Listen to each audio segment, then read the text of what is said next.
This is the Lone Crater YouTube. We hope this video helps. You start by preparing the tools and verifying basics so you can act fast.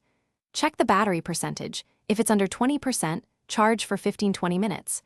Low power can mimic failures. Once done, visually inspect the headband, hinges, ear cups, and any cables for broken clips or exposed wires.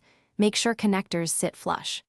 Next, clear Bluetooth pairings on your phone and put the headphones into pairing/reset mode. This rules out software conflicts before deeper work.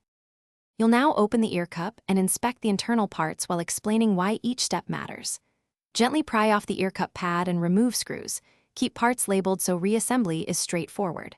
Once inside, examine the driver wires and solder joints. Cold joints crack and cause intermittent sound. Test continuity with a multimeter.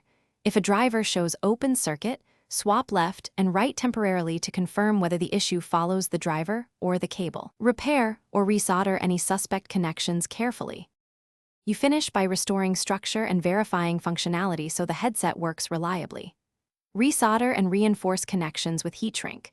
Replace a blown driver or frayed cable if needed, then reassemble in reverse order, ensuring seals and screws are snug. Once done, perform a firmware update and pair the headphones.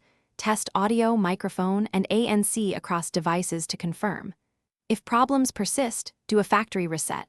If that fails, contact JBL support with your serial number and the specific tests you ran.